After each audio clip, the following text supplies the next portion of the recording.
Tonight, we explore the mythic tale of Irion, the forgotten son of Hephaestus, a demigod born not of Olympus, but of fire and steel, deep in the forge of a mortal blacksmith. His task? Steal the eternal flame from Mount Olympus itself, to reignite the dying hearths of humanity. But what stood in his way was no simple quest. A three-headed guardian of the underworld, a jealous god in winged sandals, and a storm-summoning oracle who foresaw only one ending, Arion's death. So before you get too comfortable, take a moment to like the video and subscribe, but only if you enjoy the kind of content that merges myth and mystery. And hey, let us know. Where are you watching from? What time is it for you right now? Sometimes our stories are better than sleep, and other times, they just make you dream louder. It's time now to dim the lights, turn on a fan for some noise, and let's cover what we have for tonight, together. In the flickering forge of Mycenae, where men shaped iron with sweat and prayer, there lived a woman whose hands rivaled the gods. Her name was Callista, a mortal blacksmith with fire in her soul and a hammer that sang when it struck bronze. She built swords that could split spears in mid-air and armour so seamless it was whispered that Ares himself once wore her breastplates into battle. The gods noticed, but only one descended. Hephaestus, the lame god of the forge, the outcast of Olympus, watched her in silence. He was not drawn by beauty. Callista was not a woman of perfumes or palace gowns. She wore soot like war paint and smelled of iron and pine smoke. But when she worked, Hephaestus saw something divine in her movements, something familiar. One night, as the moon hung low and red over the Aegean, Hephaestus entered her workshop cloaked in smoke and shadow. He offered no gifts, no divine decree, only his presence. The forge flared brighter that night, and 9 months later, a child was born. Arion. He did not cry, not at first. His eyes opened and glowed like coals, and the fire in the forge leapt as if recognizing its kin. The midwives gasped. One whispered, "He's touched by the divine." Another crossed herself, and the oldest among them muttered, "He's not meant to stay here long." Arion grew faster than other boys. At 5, he could shape iron. At 7, he forged his first blade, flawless, sharp, and oddly warm to the touch. He never played. He never lied. There was a stillness in him that made others uneasy. The village feared what they did not understand. They called him cursed, the son of a god who had no throne. Children avoided him. Priests refused to bless him. But Callista? She loved him fiercely, teaching him not just to work with fire, but to respect it. "Flame obeys those who listen," she'd say, "not those who command." By the time he turned 16, Arion's forge burned day and night, shaping weapons for cities he'd never seen and kings he'd never meet. But even as metal flowed beneath his hands, something deeper stirred within him. He wasn't made to serve. He was made to change the world. Long ago, the eternal flame had been a gift, stolen from the heavens, defied into existence by Prometheus himself. It was fire not just for warmth, but for thought, art, creation. It was what set man apart from beast. But that age of defiance had dimmed. Humanity no longer remembered the debt it owed the gods, and the gods in turn had turned their backs on mankind. It began slowly. Hearths that once glowed without fail began to flicker out. Forests grew colder. Storms stretched longer. Crops wilted in spring, and homes were filled with the breath of frost, even in high summer. Children shivered beside unlit chimneys. Old women murmured prayers into ashes that gave no heat. Priests spoke of punishment. Scholars blamed the stars. But across villages, towns, and empires, a different fear took root. Not that the world was ending, but that the gods had abandoned them. And they were right. High atop Mount Olympus, the gods had sealed away the last true flame, a spark kept alive only in the divine brazier, untouched by mortal hand for centuries. No god dared share it again. They feared man's rebellion, feared what Prometheus had begun. They told themselves, let them suffer. They must remember their place. But not all gods agreed. In hidden corners of the world, whispers stirred. Dryads spoke of a boy born of flame. Nymphs saw sparks dancing in a boy's eyes from Mycenae. The winds carried a name, Irion. In the cold chambers of Delphi, the oracle dreamed of fire, walking on two legs, lighting cities with its footsteps. And in the depths of forgotten temples, dying candles sputtered back to life at the sound of a blacksmith's hammer striking anvil. Irion had no idea. He only knew the iron was growing harder to shape, that the flames in his forge required more breath, that the warmth that once came easily was slipping away. But the world had begun to watch. Gods both old and silent had turned their gaze to Mycenae. The divine brazier atop Olympus, though shielded in marble and guarded by fate, flickered for the first time in an age, responding not to a god, but to a boy born of fire and sorrow. And deep within him, something began to glow. Delphi was dying. Once the centre of divine council, where kings and warriors climbed stone paths to seek Apollo's voice, now it stood quiet, its columns cracked and overgrown, its sacred springs reduced to mist. But one voice still lingered, buried deep within the mountain's breath. The oracle. Irion arrived in silence. No one greeted him at the gates. The torches lining the temple had long since gone out. Ivy clung to broken altars like fingers, unwilling to let go of lost faith. Thunder growled in the clouds above, not of rain, but of something older. Watching. He descended into the hollow chamber where generations before him had once wept and begged. There, seated atop a crumbling stone throne, was the oracle. She was draped in violet robes, skin pale like ash, eyes blind but blazing with storms. Before he could speak, she inhaled sharply, like a flame being pulled back into a lantern. "Irion," she hissed, though no name had been spoken. He said nothing. "You will climb the mountain. You will take the flame. And you will die." Her voice cracked like a whip through the stillness. He didn't flinch. He had heard stories of oracles, their riddles wrapped in poetry and metaphor. But this wasn't a prophecy. It was a sentence. She rose slowly, limbs moving like smoke caught in wind. "The gods will oppose you. The world will demand your failure. The flame, what you seek, it does not belong to mortals. It was stolen once, and the price was eternity in chains." Irion stepped forward, fists clenched. "So let me pay the price." A long silence followed. Then, laughter, not cruel but tired, the sound of someone who had seen too many stories end the same way. "You already are," she whispered. The room grew dark. The thunder outside crescendoed. The air pulsed with something old, something primal. Then, just as suddenly, everything went still. The oracle slumped back into her seat. Her mouth opened, but only smoke escaped. Her prophecy was done. And though Irion left without another word, her vision followed him. In dreams. In flame. In every shadow cast by his forge. The gods had spoken. His path was set. But not even Olympus could predict what a dying world would do when handed back its fire. Before one could ascend Olympus, one had to earn the mountain's recognition. And Olympus never bowed to the untested. Legends whispered that the base of the mountain was not stone or snow, but soul. That beneath its foundation was a gate, sealed by silence and guarded by the oldest fear in creation, Cerberus, the hound of Hades. No one could pass that gate without first touching death. Irion did not question it. He had studied myths the way blacksmiths study heat, closely, warily. He knew what waited beneath the roots of Olympus.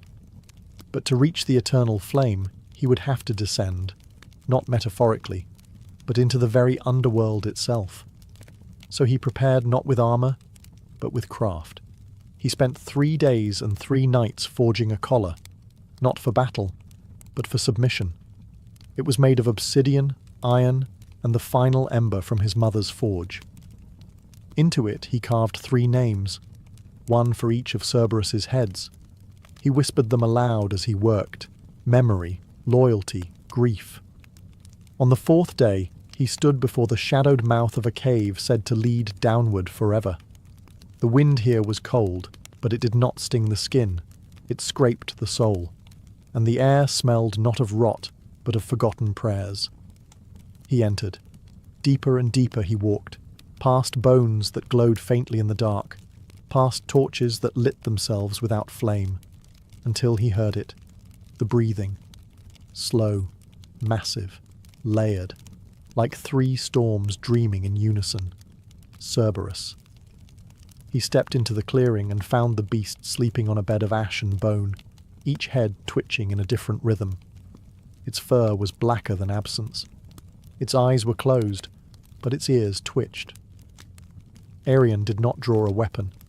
He approached, knelt, and held out the collar. Then, softly, he began to hum. It was the song his mother had sung to him as a child, the one she sang when night made the world feel too big, too cruel. The middle head stirred. The left opened one amber eye. The right snarled, then stopped. They listened. And in that silence, Irian slipped the collar on. Cerberus exhaled, and the door behind him opened, not with rage, but with respect. Irian had touched death, and death had stepped aside. The road up Olympus was no road at all. There were no markers, no stars to guide the way, only sheer rock, biting wind, and whispers that echoed from nowhere. Irian climbed not with certainty, but with instinct. His mortal hands bled. His divine blood burned. The mountain resisted him at every turn. And then he appeared, not with a roar, not in a flash of power, but in silence. Hermes, the trickster, the messenger, the thief. He stood on a ledge ahead, dressed like a traveller, cloak loose, sandals laced with feathers, eyes sharp as broken glass. A crooked grin danced across his lips. "Well," he said, spinning a coin between his fingers, "I thought you'd be taller." Irian didn't stop climbing. "I know why you're here," Hermes continued, walking casually beside him without ever lifting a foot. "You want to bring fire back to the mortals. Sweet, noble, stupid." Irian paused. "Then stop me." Hermes chuckled. "Stop you? Oh no. I'm not here to fight you. I'm here to make sure you understand the deal. You're walking into the heart of Olympus, into the gods' vault, into a story that isn't yours to tell. And yet," Irian replied, "here I am." That smile faded slightly. "You're trying to restore a balance that was broken for a reason," Hermes said. "The flame was a gift, once, a mistake, and now the gods guard it like a dragon guards gold. Not because it's precious, but because it's dangerous." Irian stared at him. Then they've forgotten what danger looks like. For the first time, Hermes' expression soured. The air around them shifted. The coin in his hand vanished. His wings twitched. "You think you're Prometheus," he said, voice cold. "But you're not even a flicker compared to him." "I'm not trying to be him," Irian answered. "I'm trying to finish what he started." Hermes stepped forward, pressed 2 fingers to Irian's chest. "Then here's my gift." Pain surged. It wasn't physical. It was deeper. A thread inside him twisted, turned. "The fire you seek," Hermes whispered, "will burn everything you are." Then he vanished. The mountain groaned. Thunder rolled. A storm had begun, not of rain, but of consequence. And Irian climbed higher, cursed, but unshaken. The curse settled into Irian's chest like frost in the lungs. At first, it was subtle, a tightening when he breathed, a dull heat beneath his skin. But the higher he climbed, the more it bit into him. Not like a wound, more like erosion. Piece by piece, the man was being scraped away, leaving something raw behind. Mount Olympus was no longer just a mountain. It was alive. Its cliffs shifted beneath his feet. Wind screamed down ravines like ancient voices furious to be disturbed. The higher he rose, the less mortal the world became. Trees stopped growing. Birds stopped singing. Even the stars above seemed to pull back. There were no paths. Only jagged ledges and sheer faces that demanded sacrifice with each step. Irian bled. He slipped. Once, he nearly fell to his death, but a sudden flash of heat from within his chest steadied him. It was as if the flame Hermes spoke of, the one that would burn him, had begun to awaken. But he kept climbing, because every time he faltered, he thought of the dying hearths, the cold villages, the children huddled in darkness. He thought of his mother, hands blistered, still forging warmth for a world forgetting what warmth meant. And still, Olympus offered no mercy. Storm clouds gathered above. Lightning danced along the ridge like gods pacing in frustration. He could feel their eyes now, watching, judging, waiting for him to fall. But it wasn't just the mountain fighting him. It was Olympus itself. He passed ancient ruins carved into the stone, temples long abandoned by faith, their altars cracked, their gods forgotten. Statues of Athena with eyes chipped out, columns of Zeus split by time and silence. Irian realized something no one else had dared to say aloud. The gods weren't powerful anymore. They were afraid that a mortal might bring the fire back without their permission, that someone not born in their halls might carry the light that once defined Olympus, and in that fear they threw their worst at him. Ice, thunder, visions, voices, but he climbed. With hands torn and heart smouldering, he rose above the clouds, and in the distance, lit not by sun, but by divine flame. He saw it, the brazier, burning, waiting. It was not what he expected. The summit of Olympus wasn't carved in marble or guarded by gods clad in gold. There were no trumpets, no gates, no thunderclaps of divine welcome. There was only silence, and the flame. It stood in the centre of a windless clearing, on a pedestal of blackened stone. The brazier looked ancient, older than language itself, shaped by hands no longer remembered, and inside it danced the eternal flame, not red, not orange, but white, pure, blinding, alive. It did not flicker. It watched. Irian stepped closer. The heat didn't sear him. It entered him, as if recognizing something long lost. His breath caught. His skin prickled. That ember Hermes had cursed into his heart now pulsed like a second heartbeat, calling to the flame like a lost sibling. He reached out. In that moment, time faltered. He saw cities built from firelight. He saw his mother's forge blazing in the dead of winter. He saw civilizations rising and falling, each one built around fire, and each one forgetting why it burned.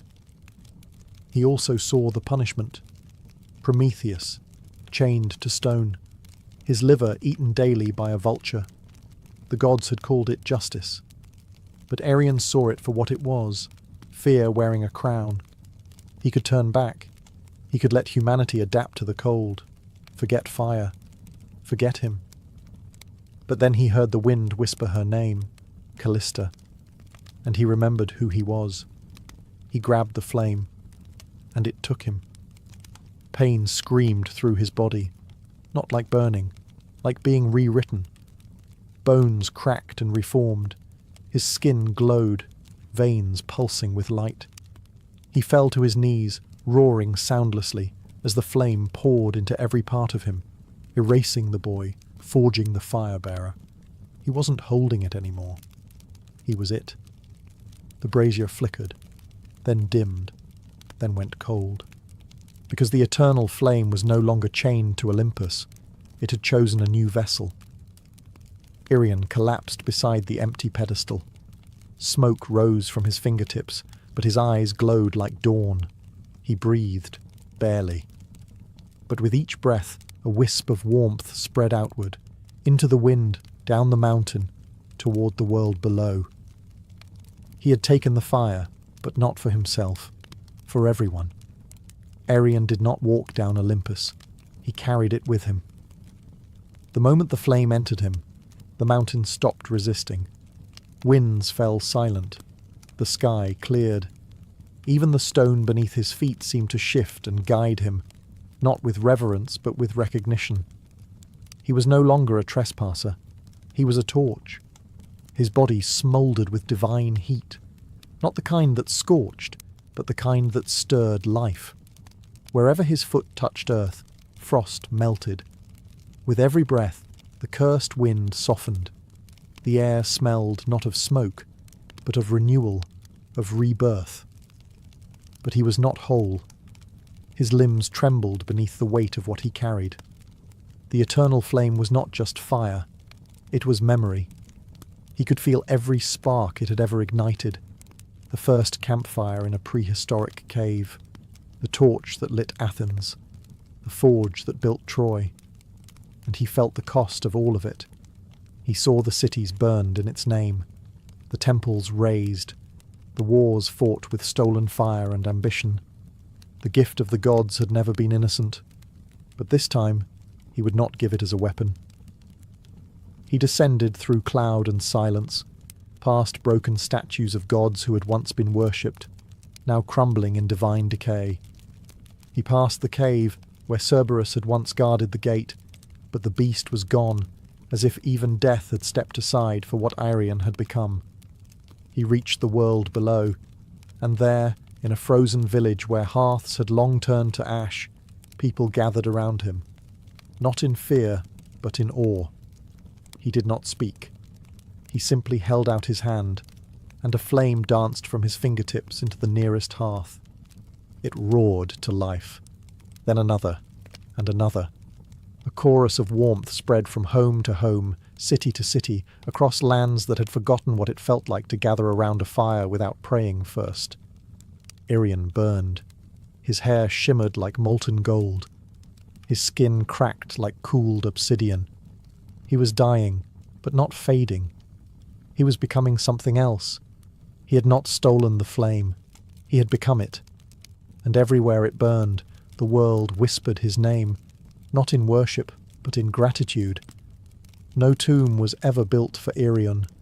No statue was carved. No songs were sung in temples.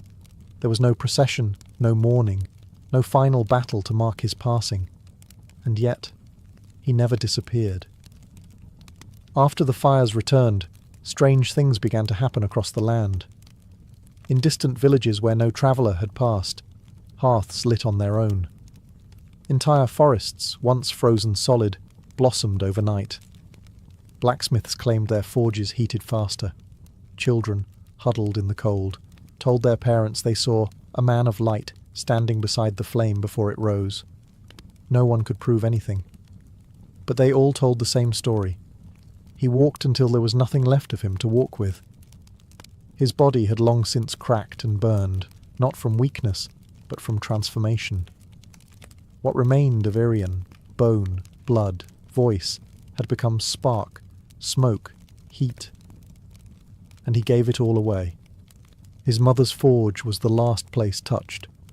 Old, abandoned, its fires cold for decades, until one night a traveller passing through claimed he saw a boy hammering something glowing white at the anvil. When he looked again, the forge was empty, but the flame danced high and hot, just like it used to. They say the gods felt it, that Olympus, sensing it had been stripped of its power, trembled in its silence. But the gods did not strike back. They did not rage. Because even they understood. Arion had not challenged them with war or pride. He had reminded them of purpose. And so the eternal flame, once hoarded by immortals, now flickered in every village, every city, every lonely mountain hut. It lived in the warmth of soup shared by strangers, in candles placed by grieving hands, in torches lifted by rebels seeking light in the darkest places. And always, always, they whispered the same name. Arion. Some say when your fire dims for no reason, it's him passing through. Others say if you listen closely to the crackle of the flame, you'll hear the rhythm of a hammer striking an anvil. Steady, patient, eternal. Because Arion never died. He became warmth itself. Not a god, not a hero, just a boy who gave up everything to help the world remember how to glow again.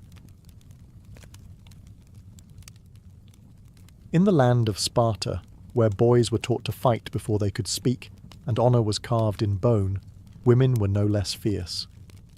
Among them was one whose name echoed through the marble halls like the clash of steel. Leonthe, daughter of Commander Adrastos. She was born during a blood-red eclipse, as omens howled over the city.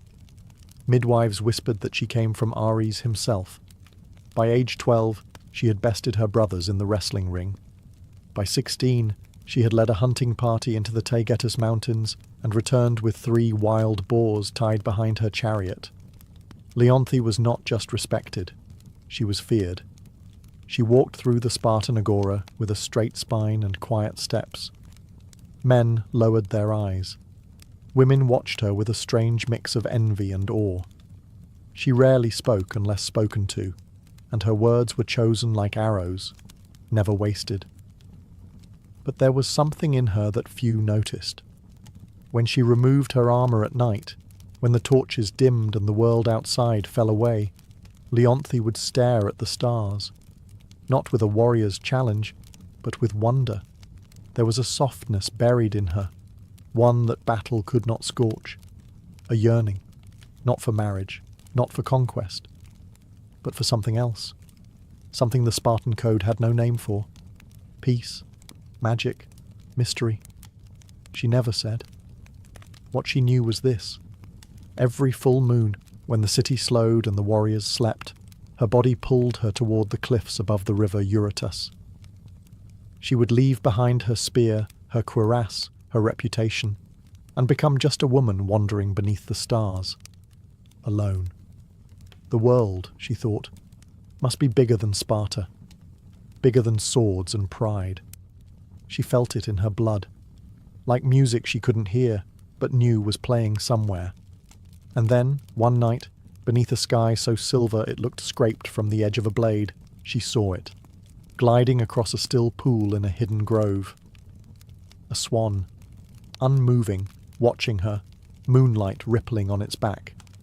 Beautiful in a way no war song had ever been.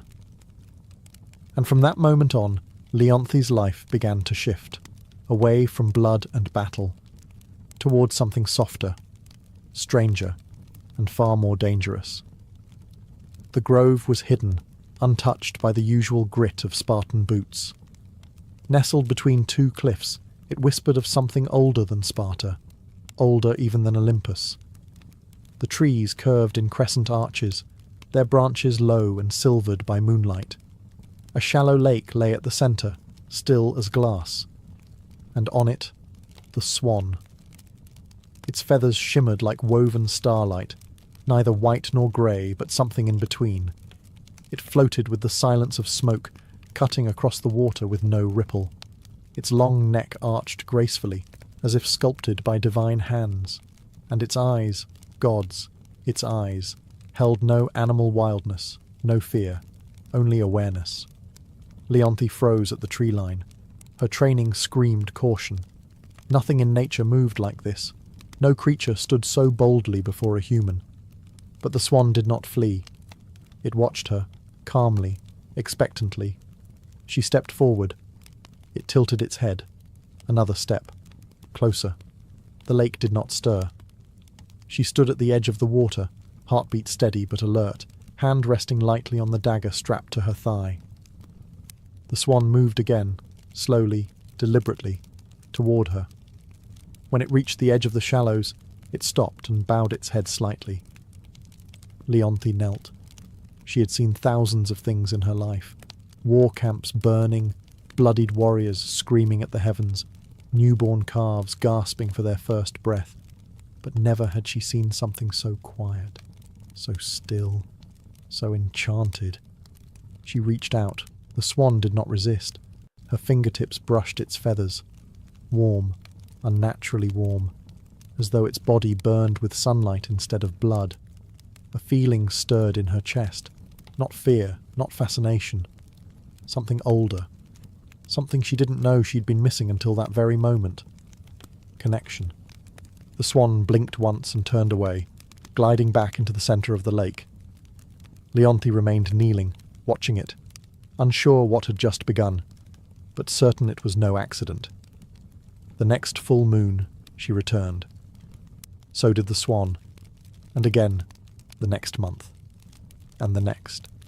No words, no promises, just presence, a ritual born of silence and gravity.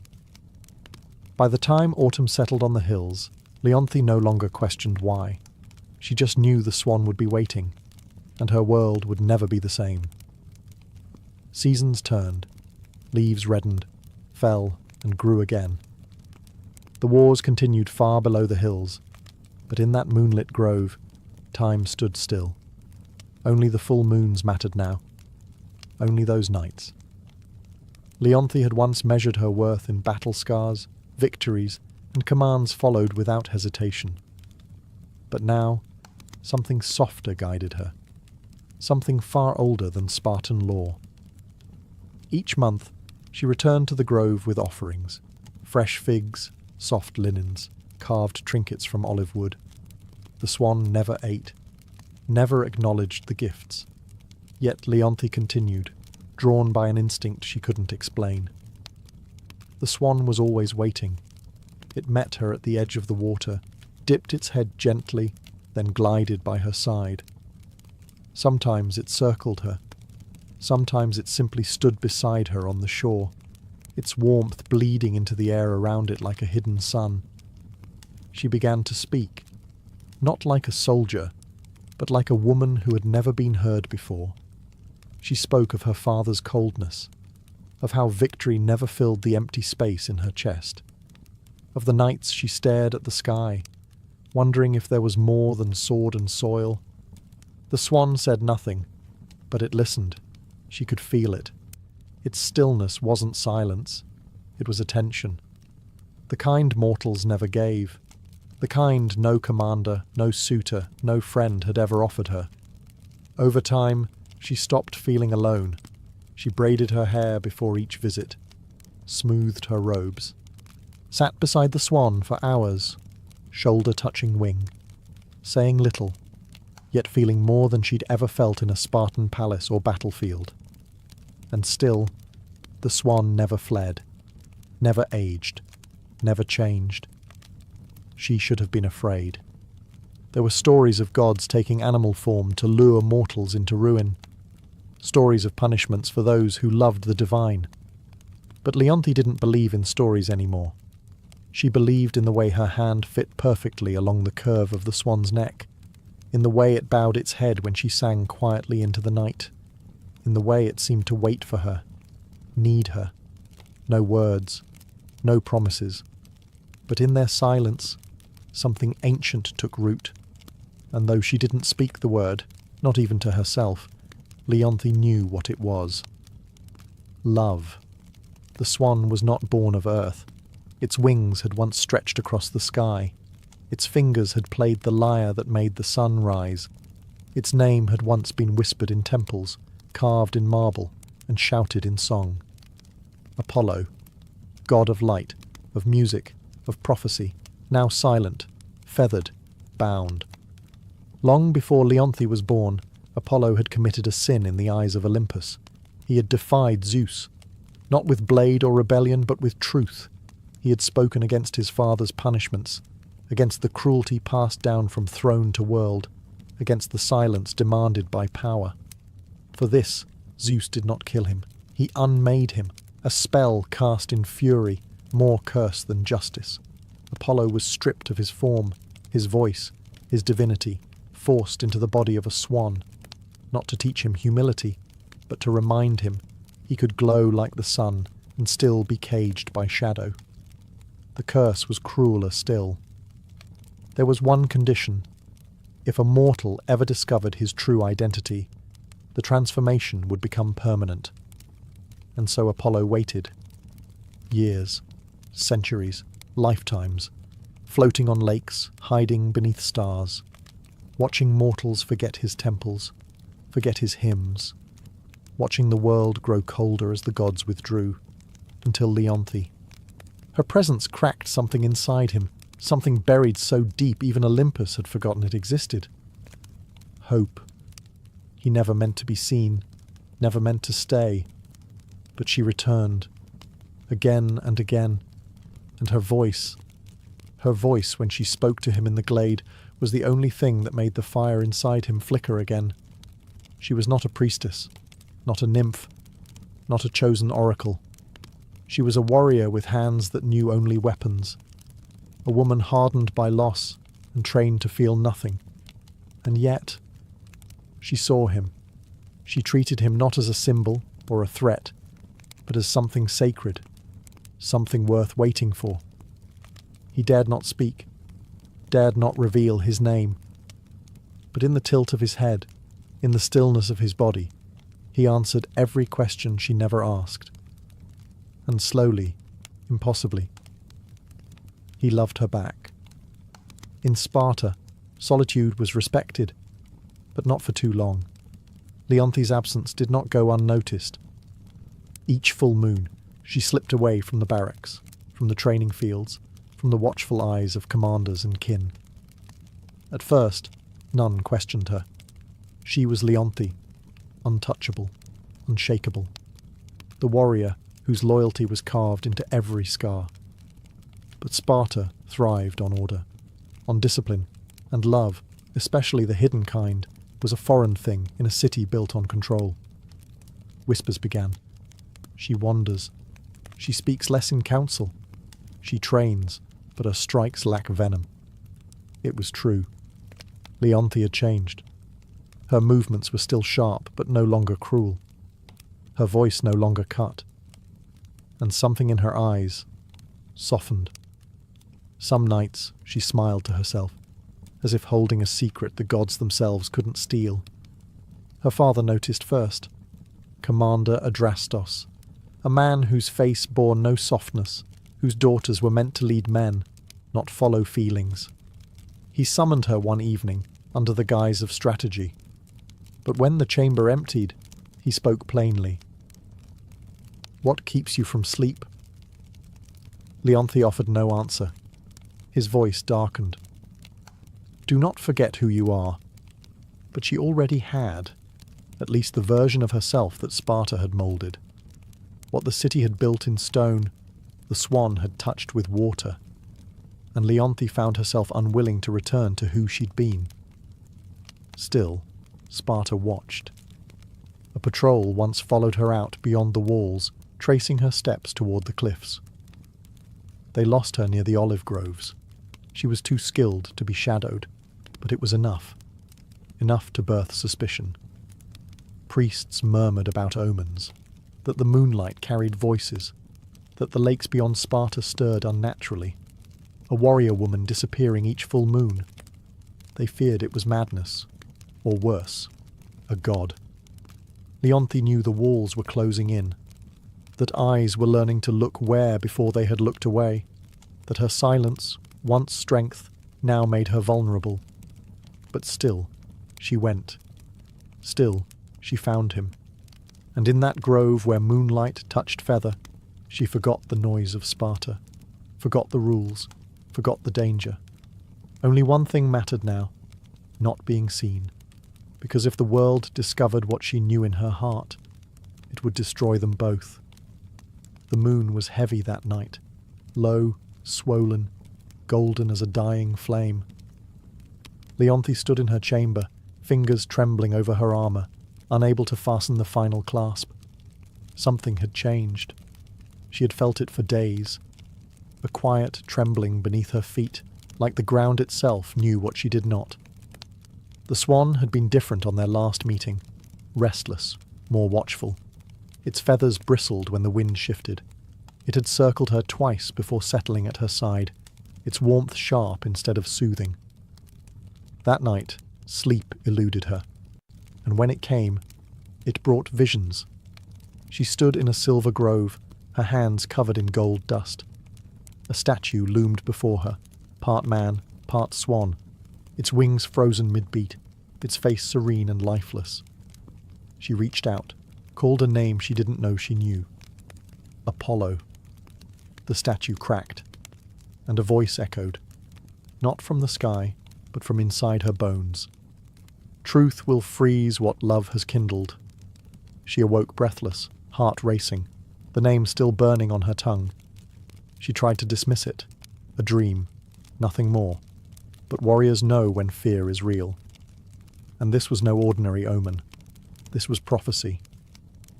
The next day, Leonthe left Sparta earlier than usual, the ache in her chest sharper with every step. She didn't follow her usual path.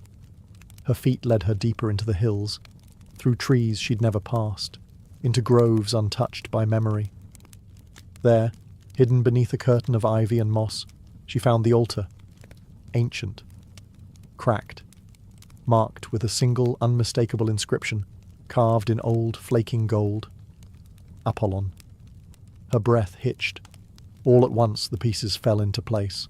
The warmth of the swan, its listening gaze, the dreams, the curse in her bones, the reason it had always come during the full moon.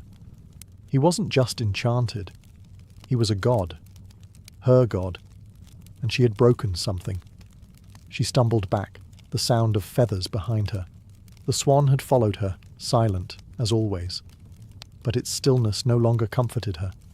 It was watching, sadly, softly, as if it already knew, as if the truth had arrived, and so had the end. The grove was no longer still. The air pulsed, slow and deep, like the breath of something ancient stirring in its sleep. Moonlight trembled on the surface of the lake. The trees leaned in, silent witnesses to the unravelling of a secret that had survived centuries. Leonthe stood frozen before the altar. The name, Apollo, still echoed in her mind like a spear striking stone.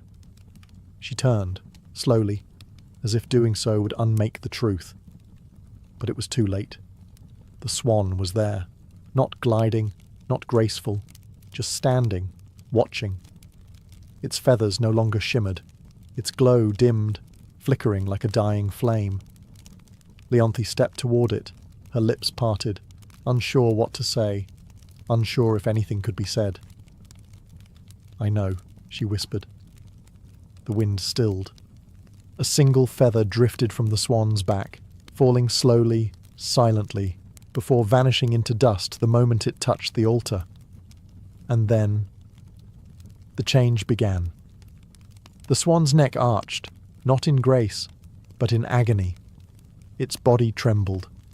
Feathers unravelled into streams of gold and light, wings bent into arms, webbed feet split into toes that dug into the earth, and where the swan had stood, now knelt a man, naked, radiant, broken, Apollo. His hair shimmered like the sky at dawn. His skin glowed faintly, like embers beneath marble. But his eyes were dimmed by sorrow, by inevitability. Leonthe stepped back, hand to her mouth. She had loved him in silence, and now silence had become unbearable. He tried to speak, but the curse had not fully lifted. His voice cracked like thunder in a storm too old to name. "You weren't supposed to know," he said at last, voice barely more than wind. It was the only rule. She fell to her knees beside him, tears cutting down her warrior's face like rivers through mountain stone. "I didn't mean to," she whispered. He smiled then, just once, a god's smile. Not of joy, but of farewell. "I know." And with that, the ground beneath them shuddered. A soundless quake. A divine sentence passed without mercy. His glow faded. His skin hardened. His limbs stiffened mid-reach. Apollo was turning to stone, and Leonthe could only watch as love became legend. The moment the name was spoken, the curse began its final work. Apollo's body, once fluid with divinity, now stiffened inch by inch. The light beneath his skin dulled like cooling metal. His golden hair lost its luster, hardening into marble threads as the final phase of Zeus's punishment took hold. There would be no forgiveness, no reprieve. Leonthe grasped his hands, still warm, still trembling, but she could feel it, the stone creeping like frost over flesh. His fingers curled around hers one last time before they stopped moving altogether. She shook her head. No, this can't be how it ends. But the curse didn't listen. It had waited centuries in silence, patient and cruel. Apollo's chest rose once more, and then didn't. His wings, half-formed behind his shoulders, froze mid-fold. His knees, bent in grief, locked in place. His face, still beautiful, still kind, was caught between love and pain, his eyes open, but unseeing. And then, silence. A quiet deeper than any battlefield, deeper than the moments before the charge. This was not the silence of peace, but of loss, of something sacred shattered. Leonthe knelt there, forehead pressed to his now cold hand, a hand that once cradled stars, now nothing more than stone. Her tears slid down the side of his marble fingers and fell to the earth, one after another, slow and steady as a funeral march. The grove dimmed. Even the moon, so often bright and watchful, seemed to draw back behind a veil of cloud. No lightning came, no god appeared, because the punishment was done.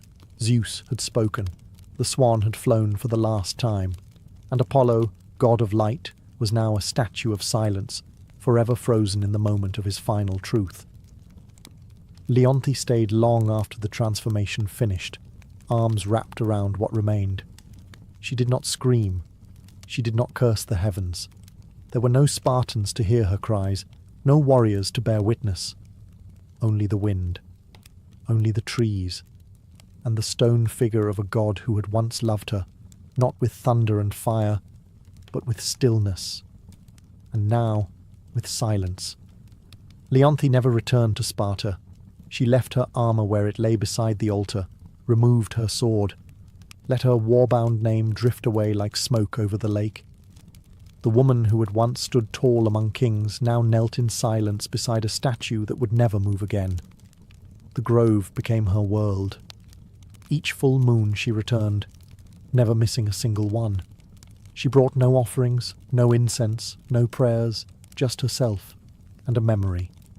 She would sit beside the statue of Apollo, fingers brushing the cold stone hand she once held in flesh.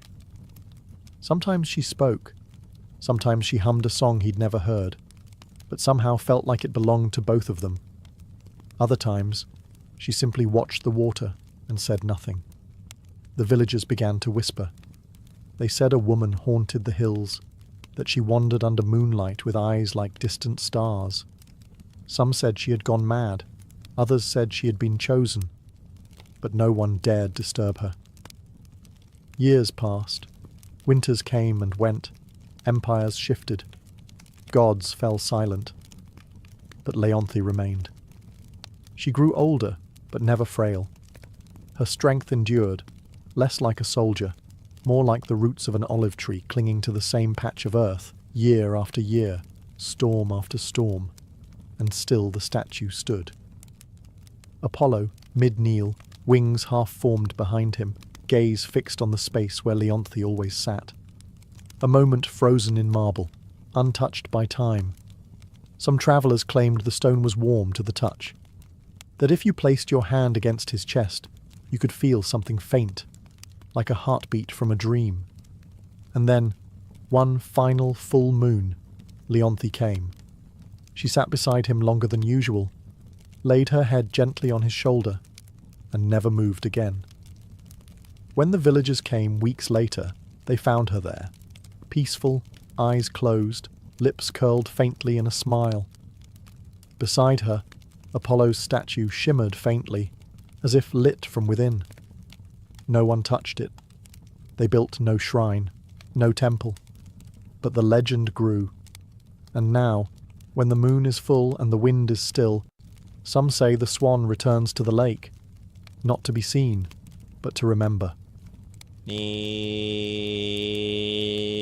Melanion was not born under a palace roof or amidst temple incense. He came into the world beneath a willow tree during a storm that split the sky in two. His mother, a midwife's daughter, swaddled him in a linen wrap as thunder rolled over the hills. Birds scattered, the rain danced, and the child did not cry. He hummed. From the moment he could walk, music followed him. Streams whispered melodies when he knelt to drink. Leaves trembled in harmony as he passed. He didn't need instruction. Sound belonged to him. By 10, he could mimic any bird call and weave it into song. By 16, he played the lyre with such grace that even hardened warriors paused to listen. He sang of rivers, of lost brothers, of fields before war, songs that filled men's eyes with tears they didn't know they had. People called him a gift, a miracle, a child of divine breath. He never claimed it. Melanion travelled from village to village, sharing his music without coin or pride. His voice calmed fevers. His chords softened hardened hearts. He once played for a dying child who, upon hearing his lullaby, smiled and drifted into death as if it were a dream. But not all ears that listened were mortal. One spring evening, as he sat beside a glimmering river and strummed a tune about starlight, the very air around him changed. The wind slowed, the water stilled, even the frogs silenced their song. And then they arrived, the Muses. 9 of them, stepping lightly from behind the veil of the world. Cloaked in light and sound, each carried her own essence: history, tragedy, dance, epic, poetry, and more. Their eyes were not kind, not cruel, just knowing. They listened, and then, to Melanion's astonishment, they sang back. 9 voices in perfect harmony, older than language. Melanion closed his eyes, and without thought, joined them. His voice didn't echo theirs, it evolved them. When the last note fell into silence, even the stars seemed closer. One of the Muses, Calliope, eldest and most stern, touched his brow. "You are not ordinary," she said. "You are a vessel." And thus began the legend of Melanion, the bard whose voice would shake the heavens. From that night on, Melanion was no longer just a gifted mortal. He was touched, marked, whispered about. The Muses had chosen him. In the quiet folds of Mount Helicon, where few dared to tread, they invited him into their sacred circle. There, beneath ancient trees and skies unclouded by mortal ambition, Melanion learned not through lectures, but through experience. Calliope, muse of epic, taught him how to bend a story into sound. Clio whispered the histories of nations into his ears as he slept. Terpsichore danced barefoot through leaves while he played beside her, his fingers learning the rhythm of wind and body. Euterpe laid her flute across his palm and said only, "Listen." And he did. He absorbed, not just melodies, but truths. The kind that lived between words. The kind that mortals rarely noticed but felt. In the hush before a storm, in the ache of longing, in the gasp of a child at first snowfall. The Muses gave him not power, but perspective. And they asked for only one thing in return. Sing for them. Them, meaning mortals. The lost, the weary, the proud and broken. Those who needed to remember that beauty still existed, even in suffering. That song could be both balm and blade. At first, Melanion obeyed. He performed in city forums and quiet fields, played before kings and beggars alike. His songs stitched broken hearts, stirred revolutions, mended fathers to daughters, and enemies to uneasy peace. But as his gift grew, so did something else. Ambition. He began chasing sounds the Muses hadn't taught, notes no god had touched. In the stillest parts of the night, he would write alone, drafting fragments of something beyond language. A song that could bend time, still the wind, and bring tears to stone. A final song. He told no one, not even the Muses. because some part of him no longer wanted to share the divine. He wanted to surpass it. And the muses, ever watchful, saw the change. Not in his fingers, but in his eyes, the way he looked beyond them, as if destiny owed him more than admiration. And in the distance, fate stirred slightly, because no mortal walks beside the divine forever without cost. Melanion withdrew from the world. He left behind the applause, the requests, the gifts from kings and the adoration of cities. He stopped performing in public, stopped teaching students, even stopped speaking to the muses. Some claimed he had fallen ill. Others said he had died.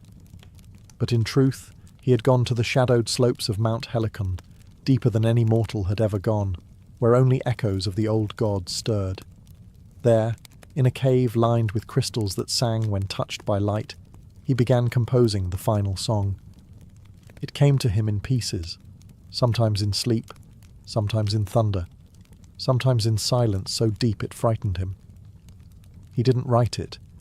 He found it, like a secret hidden between the folds of reality. The melody refused to stay still. It changed when he breathed, twisted with his heartbeat. It was not a song for performance.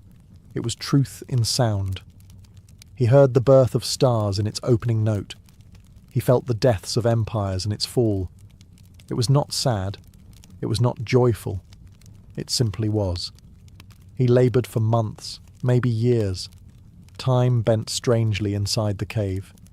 He ate little, slept only when the music allowed it. He would weep one moment, laugh the next, as though the song played through his soul instead of his hands. And when it was finished, the world changed. Birds stopped mid-flight. Trees leaned toward the windless mountain. Streams went quiet. The sky itself held its breath. And far above, in the marble chambers of Olympus, the gods turned their heads. Even the Fates, who never looked away from their weaving, paused. Clotho whispered, "A thread trembles." Lachesis frowned, and Atropos, whose shears never hesitated, set them down. They listened. The song did not demand worship. It did not beg to be loved. It simply revealed everything. When the final note faded, even the cave refused to echo it, as if the world knew to repeat it would be a crime. The gods waited. The muses waited. They expected Melanion to return, to offer this wonder to the world. But he didn't. He hid it. And in doing so, he set a different music in motion. One of silence. And consequences.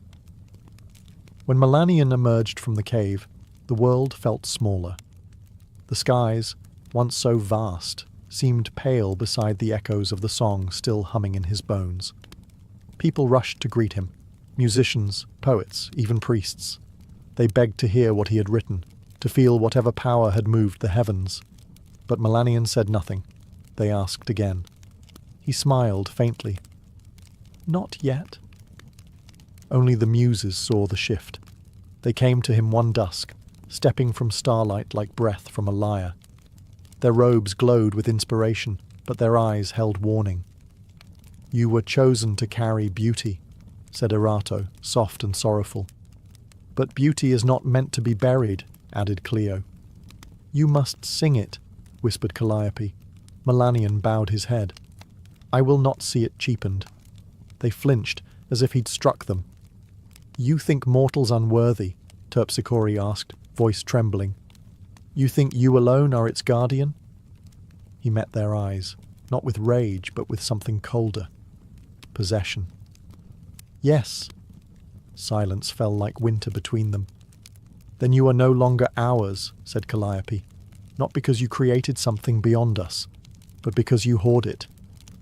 He said nothing, and they vanished. Still, the gods waited. Even Zeus, who rarely concerned himself with mortal affairs, paused his thunder to listen. Even Hades tilted his head in the depths. They waited for a single note, a whisper, a fragment. Nothing came. Melanion kept the song locked inside himself. Not written, not recorded, not shared. He called it sacred, but sacred things, when sealed too long, begin to sour. He performed other pieces. They were still beautiful. Audiences wept. Crowds cheered. But he knew. And so did the divine. Something was missing. And worse, something had been stolen. The song that could stir the fates, bend time, and touch the gods themselves, was buried beneath his pride. He told himself he protected it. But the muses, watching from afar, saw the truth. He had chained the divine to his ego, and the gods, who endure madness, war, and worship without blinking, do not abide theft. And so, one night, the wind turned still. The stars went quiet, and a curse began to bloom. Not with fire, but with memory. The curse came softly. No thunder, no divine wrath from Olympus. Just a dream. Melanion lay beneath an open sky, cradled in the same silence he had once treasured. Sleep pulled him gently into darkness. And there, waiting, was the song. The final song. It returned, clearer, richer, impossibly perfect. He heard notes he'd never written, harmonies he hadn't yet imagined. It lifted him through stars, wove him into oceans, unspooled the very fabric of meaning. He wept in joy, in awe, in surrender. And then, morning. Gone. Not faded, erased. No memory, not a note, not a name. The melody he'd written with his soul, felt in his bones, was gone like mist at sunrise. At first, he thought it a cruel trick of sleep. He grabbed his lyre and tried to recall even a single progression. Nothing. He strummed wildly, off-key, frantic. Nothing. That night, he returned to his bed early, heart pounding, and the song returned, more radiant than ever. He sang along in the dream, tears streaming, fingers dancing through light. It felt real. He could remember it within the dream, but once again, with dawn's first breath, gone. Melanion began keeping candles lit through the night, scribbling notes in the dark. He begged his mind to retain a phrase, a rhythm, a single image. But no matter what he tried, it vanished. Again, and again, and again. He stopped playing, refused to perform. Crowds dwindled, friends left. His home grew dusty and cold. But none of it mattered. He had one obsession now. Remember the song. The muses stood at a distance, watching with sorrow. He was given a gift, said Euterpe, and he chose to cage it. Now he is the only one who will hear it, said Polyhymnia. And never remember, whispered Clio. It was not vengeance. It was balance. Melanion would hear the song every night, for eternity. But it would live only in dreams. Each sunrise it would slip through his grasp like water through cracked hands. He would never stop chasing it, never stop hoping. And in time, hope would rot into madness. Because what torments a bard more than forgetting the greatest song he ever knew, and knowing it still sings without him? Melanion stopped counting the nights. They bled into each other, an endless loop of ecstasy and loss. Each evening, he slipped into dreams where the final song embraced him like a lover returned from war. And each dawn he woke alone, screaming, weeping, blank. At first, he tried to outwit the curse. He hired scribes to sleep beside him, begged seers to extract fragments from his mind. He sang to mirrors, hoping his own voice would betray some hidden memory. Nothing worked. And slowly, he began to fray. He stopped eating. His robes hung from a body gone hollow. His fingers trembled when he reached for his lyre, the same instrument he once cradled like a child. Strings snapped under his shaking hands. He didn't fix them. He didn't need them anymore. Because in sleep, the music still came. It became his only purpose, the only place he felt whole. And waking became a punishment. He cursed the sun, smashed his windows, sealed himself in a room with no light. But still the song left with the morning. When he emerged, he no longer resembled a bard. He was wild-eyed, gaunt, his once golden voice now raw from nights of desperate humming. He wandered from village to village like a beggar, not for coin, but for memory. "Have you heard it?" he'd ask strangers. "The song with no beginning and no end? Have you heard it in your sleep?" People pitied him at first, then feared him. Some threw stones, others fled. He began to sing fragments in the streets, random frantic bursts of melody. They made no sense to others, but to him, they were clues, keys, pieces of a shattered mirror he could almost reassemble, but every time it slipped through his fingers. He laughed when he failed, then cried, then laughed again, and every night the song came back, shimmering, whole, just out of reach. The muses watched, not with anger, with mourning. He had once been their finest vessel. Now he was a cracked jar, overflowing only when no one could hear. And in that descent, the song he'd hoarded became the thing that unravelled him. Not with fire, not with wrath, but with silence. Melanion no longer lived in the world. His body walked through it, yes, but his mind was elsewhere, caught between dreams and daylight, past and present, a song only he could hear, and only when it was too late to hold. He wandered barefoot through cities that once hosted him like royalty. Children who once sat at his feet now ran from his shadow. His name, once sung in praise, became a warning. Don't end up like Melanion. He slept where he could, under trees, in empty chapels, sometimes in the doorways of inns whose keepers once begged for his presence. He no longer asked for food, only a place to rest, only the dream. The curse never failed. Each night he fell asleep with trembling hope, and the final song returned, whole, alive, a perfect ghost, and each morning he woke to forgetting. The cruelty wasn't in the silence, it was in the memory of sound. He remembered that he had heard something transcendent, that it had meant everything. But he could no longer remember why. He began speaking to shadows, to trees, to the stars. Sometimes he would sing to strangers, and demand they sing back, convinced the melody was hiding in someone else's throat. Once, he believed a child had hummed it in passing. He followed the family across 2 villages before collapsing in the dust, begging the boy to sing again. But the sound had been something else, something ordinary. He wept for hours, and still, each night, the song returned, taunting, embracing, divine. He tried to hum it as he dreamed, tried to wake mid-melody, but the curse was clever. He could not move within the dream. He could not record it, write it, carry it, only hear it. And when he woke, emptiness. Some who saw him said he still hummed in his sleep, that if you placed your ear near his mouth at midnight, you could hear a music unlike any other.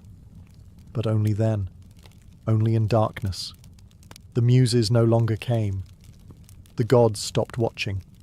And Melanion, once the voice of the world, now wandered like an echo of a song the world could no longer remember, and he could no longer forget. Melanion had grown thin as twilight. His skin, once kissed by golden light, was now pale and paper-thin. His voice, what remained of it, was hoarse from years of whispers and wandering. He no longer searched for food, shelter, or even the song. He simply walked. One evening, he reached a cliff overlooking the sea. It was quiet there. No towns, no roads, no curious eyes, just the wind, the waves, and the stars slowly rising in the deepening blue. He sat, curled against a stone, the sea breeze tangling what remained of his hair. He didn't weep. He didn't sing. He simply closed his eyes, and the dream came again. But this time, something was different. There was no delay, no mist to wade through, no struggle to hear. The final song was there from the beginning, full and clear. But it was not just sound. It was a place, a presence, a world built from music. Melanion stood within it, barefoot on chords that bent like grass, stars pulsing above in rhythm. The sky was a symphony. The wind sang in harmony. And he was not just hearing it, he was part of it. His own voice joined the song, and it did not tremble. It did not forget. It soared. He saw every note he had lost, every phrase he'd mourned. But now he understood. The song had never left him. It had grown without him. It had become more than his hands could hold. He was not its owner. He was its witness. And in that final dream, there was no sorrow, no shame, no punishment, only release. When the sun rose, Melanion did not stir. The wind lifted softly around his body, as if carrying away a final breath. A shepherd passing the cliffs found him later, peaceful, hands resting on his chest, as if cradling an invisible lyre. There was no scroll, no recording. But above him, high in the coastal sky, seabirds flew in strange formations, almost like they danced to something only they could hear. And the sea, for a moment, sang. Not in words, not in melody, but in something older than either. Something he had finally become. Melanion was buried beneath a lone olive tree near the cliff where he last slept. No priest performed the rites, no crowds gathered, just the shepherd who found him, and a few villagers who remembered the stories, faint echoes of the bard who once made the gods pause mid-breath. There was no monument, only silence. But silence has a way of amplifying truth. In the years that followed, strange things were whispered across the land.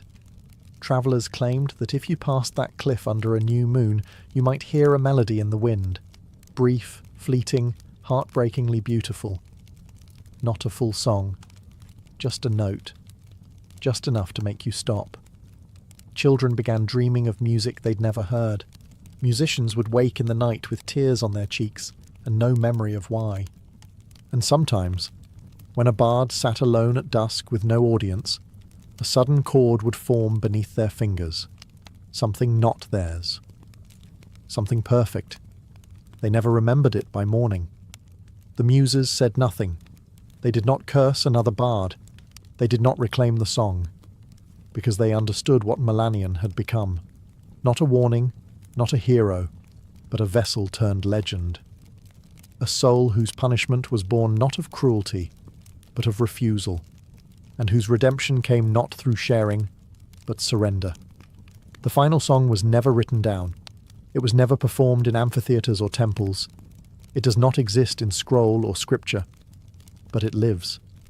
In the quiet moments between sleep and waking, in the hush before a performer strums their first chord, in the way the sea sounds different when you're grieving. Melanion's song became part of the world itself, not to be remembered, but to be felt. A whisper in the bones, a melody without words, and those who feel it, even for a moment, never forget the silence that follows. They say, if you stand alone on the right cliff, on the right night, with no one watching, and the wind is kind, you might hear a sound that doesn't belong to this world. Just a fragment, just a breath. And maybe, if you listen closely enough, you'll finally understand why Melanion never let it go.